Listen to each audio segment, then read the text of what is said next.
छा 11 मिंटनि में तव्हां पंहिंजो घर ठाहे सघो था? हाणे हिकु मुनफ़रिद घर ठाहियो सिर्फ़ 11 मिंटनि में। जी हा, उहा त हक़ीक़त आहे त माण्हुनि खे घर ठाहिण लाइ लखे रुपयनि जी ज़रूरत पवंदी आहे, जॾहिं त उन जी तामीर बि केतिरनि ई महीननि या सालनि में मुकमल थींदी आहे। पर हाणे हिकु मुनफ़रिद घर ठाहियो जेको सिर्फ़ 11 मिंटनि में किथे बि तामीर करे सघिजे थो।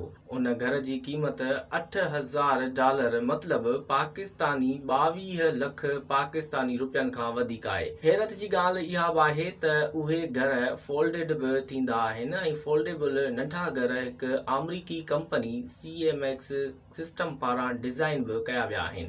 असुल में उहे घर कुदरती आफ़तुनि जे मुतासिरनि खे पनाह ॾियण लाइ ठाहिया विया हुआ, पर हाणे उहे तिजारती बुनियादनि ते विकिरो कया पिया वञनि। CMX जे chief executive Nicholas Garcia mayor चयो त बेघर माण्हुनि लाइ ठहियल घर ॿियनि मक़सदनि जे लाइ बि इस्तेमाल थी सघनि था। उहे घर 19 फुट डिघा ऐं 7 ॾहाई 4 फुट वेकिरा आहिनि, मतिलबु त माण्हू उन में आसानीअ सां रही सघनि था ऐं उन्हनि जा मथा छितुनि ते बि न लॻंदा। उन्हनि घरनि खे किथे बि खोलण खे औज़ारनि जी ज़रूरत न पवंदी। कंपनी मूजिबि 2 माण्हू उन्हनि खे सिर्फ़ 11 मिंटनि में किथे बि फोल्ड मां सिधो करे सघनि था। नंढे साइज़ जे बावजूदि उहे तमामु मज़बूत घर आहिनि, जेकी कंपनी जो चवणु आहे त उन्हनि घरनि में एयर कंडीशनर